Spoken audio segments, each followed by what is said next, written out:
Olá, pessoal. Vamos começar o nosso 16º material exclusivo para os assinantes de Dagobah.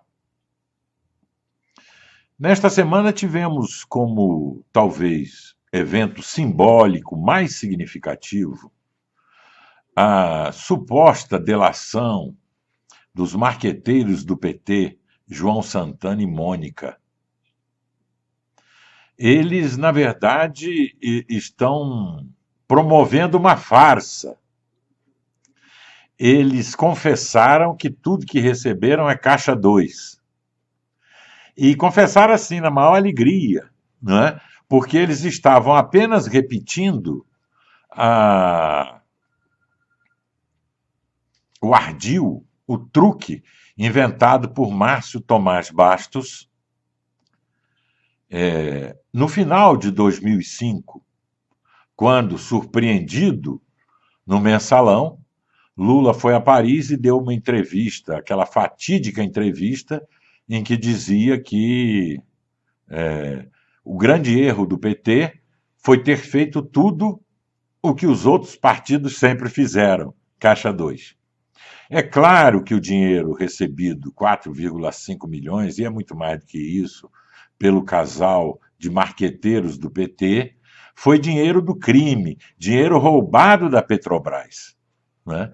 Mas então qual é a maneira de lavar o dinheiro do crime? A maneira de lavar é dizer que não passou de algo que todo mundo faz, ou seja, de caixa 2. E no caso, o dinheiro do crime ainda era lavado por caixa 1. Não é? No caso do PT, ele descobriu essa fórmula, não é, genial, entre aspas, que é as empresas pagarem propina fazendo doações legais, como Caixa 1, então o PT podendo repetir uma espécie de mantra toda vez ao dizer que todas as doações estão devidamente registradas na Justiça Eleitoral e tudo mais.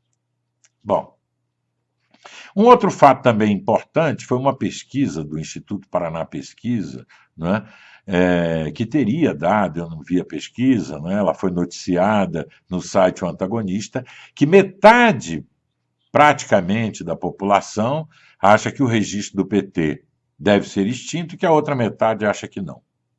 É uma notícia extremamente importante, não é? Se for verídica, não é? Se a pesquisa for sólida, for séria, porque há algum tempo atrás era impensável que metade da população dissesse que o registro de um partido, seja ele qual for, sobretudo do PT, que é um partido enraizado socialmente, tem que ser extinto. Então, é preciso uma certa atenção para essa sinalização que é extremamente importante. Bom, tirando esses dois fatos, o resto continuou na mesma. Não é? O compasso de espera por dois eventos. A votação no final, ou quase no final de agosto, do impeachment, do afastamento definitivo de Dilma no Senado, e como se pode dizer, a expectativa, não é? Em relação às manifestações convocadas para 31 de julho, agora, de 2016. Houve uma certa confusão, que não se entendeu bem, o MBL acabou achando que essa data de 31 de julho foi marcada com muito assodamento, que era preferível fazer uma grande manifestação já no final de agosto, às vésperas da votação no Senado. Não é?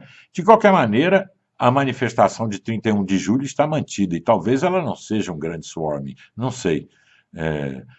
Dificilmente, pelo que se pode avaliar agora, ela terá o impacto, o tamanho, a importância que teve o 13. Esse é um fato. Se for uma manifestação, dizer que as manifestando e que as pessoas, se for uma manifestação, dizer que as manifestando e que as pessoas estão revendo a posição em relação ao governo, dizer que as manifestando e que as pessoas estão revendo a posição em relação ao governo do PT, manifestando, e que as pessoas estão revendo a posição em relação ao governo do PT, quem sabe Dilma deva voltar, etc. e tal. Só que institucionalmente já não há mais nenhum clima para a volta de Dilma, né? É claro que tudo é possível em política, mas se ela voltar, aí muda completamente de figura tudo, inclusive muda de figura isso que as ideologias jurídicas conservadoras chamam de paz social. Se a Dilma, por um acidente, voltasse, o impeachment não passar no Senado, o que nós teremos é guerra civil no país, não é? Ainda que fria, não é? Mas é isso que teremos, porque não há mais a possibilidade mínima do PT voltar ao governo, sobretudo depois das grandes notícias de corrupção, de dinheiro, de roubo, não é? Nas campanhas de 2014, de 2010 de Dilma e de 2006 de Lula, não é? Porque agora está tudo no mesmo bolo, né? Então isso é inimaginável, mas se acontecer, porque em política tudo pode acontecer, então aí nós vamos partir para um cenário de fim da política, tal como se conhece, né? Acho que ninguém que tem alguma responsabilidade é tão falto de juízo para apostar numa alternativa dessas. Saindo para o plano internacional, o que nós estamos vendo é algo muito, muito, muito sério, que inclusive com algumas poucas repercussões aqui no Brasil, com a prisão de alguns supostos adeptos do Estado Islâmico e do jihadismo ofensivo islâmico, né? Está havendo está crescendo, não é? O número de atentados, de lobos solitários, atentados pequenos e atentados tradicionais, como o que houve na Somália hoje de manhã, não é?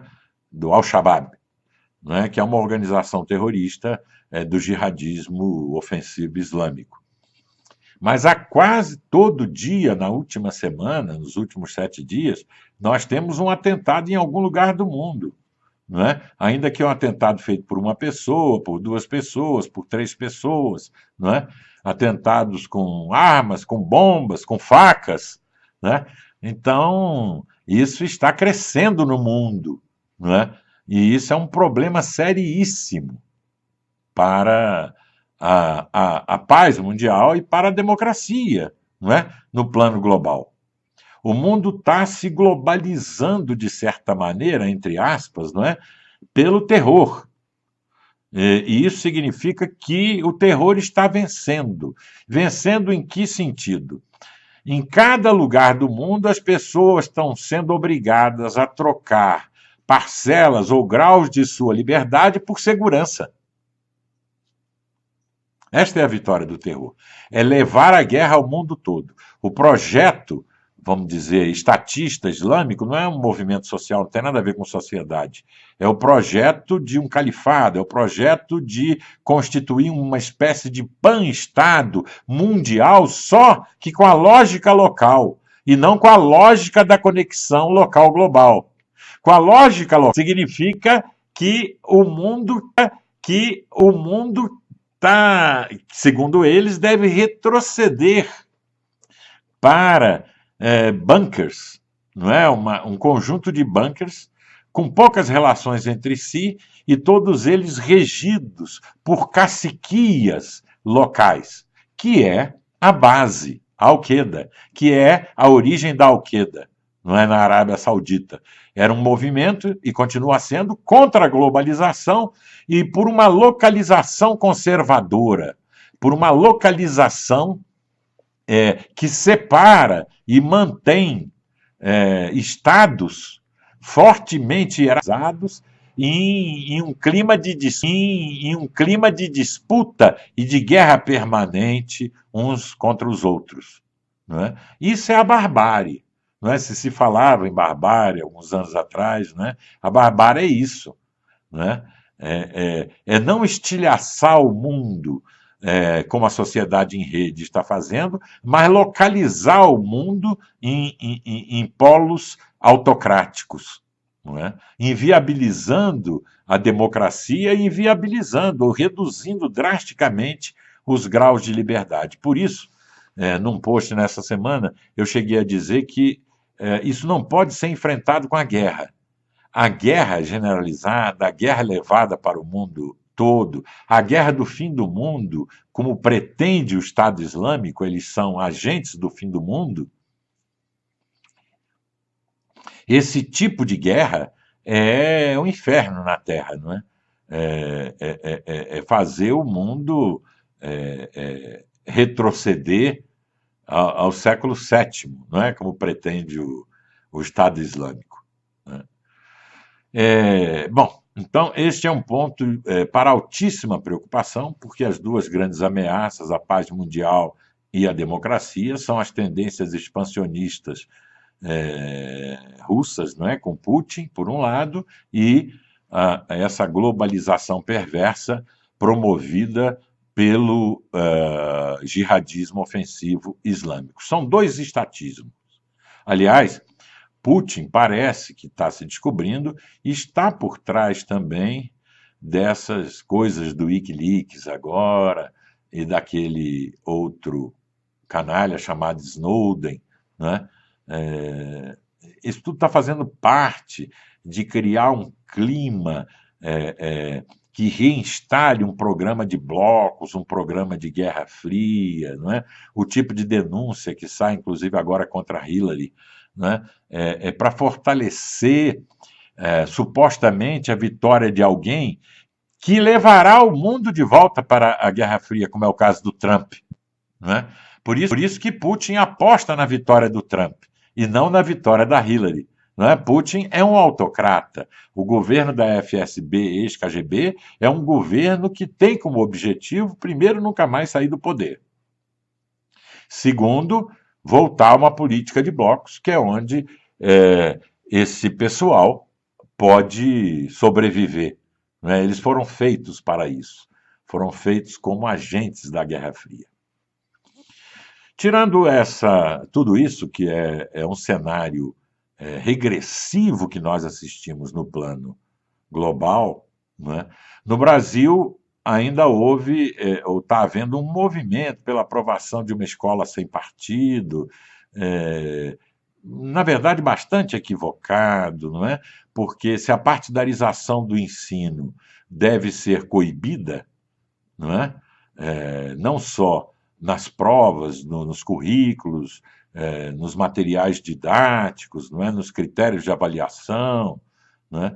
Por outro lado, não se pode criar um novo tipo de crime de pensamento, não é? E punir um professor pelo que ele fale em sala de aula e nem atribuir ao Ministério Público, como faz a lei apresentada, o projeto de lei apresentado no Senado por Magno Malta, atribuir ao Ministério Público o papel de alfândega ideológica, né? De dizer o que pode ou não pode passar pelas fronteiras do pensamento que o projeto quer instalar como mais uma cerca em torno da escola. Né? Tem um artigo em Dagobah recente que merece ser lido sobre isso, né? Em que se mostra que muitos dos defensores da lei chamada Escola Sem Partido acham que doutrinação é só quando é feita pelas ideias revolucionárias de esquerda comunistas. Né? E nesse artigo se mostra que é possível fazer doutrinação com ideias conservadoras e anticomunistas. Né? Então, o projeto de lei Escola Sem Partido está sendo apoiado fortemente por todos que tolamente se declaram anticomunistas e que, no seu comportamento, são muito parecidos com os que se declaram comunistas, e pela bancada evangélica no Congresso Nacional, que tem medo do gaysismo, da dissolução dos costumes, da família, do pátrio poder e de outras porcarias autocráticas. Isso é lateral na conjuntura. Mas eu acho que é muito importante este ponto, que eu deixei por último aqui no nosso vídeo desta semana, porque a discussão sobre esse tema permite superar, ou pode permitir a gente superar essa dicotomia esquerda-direita e etc. e tal, né? E definir melhor o que uma lei pode fazer e o que a sociedade deve fazer nesse embate cultural com a ideologização e o aparelhamento do ensino que foi feito nos últimos 30 anos pelo PT no Brasil, sem que ninguém levantasse qualquer objeção mais contundente. Então é isso por hoje. Até a próxima semana e um grande abraço.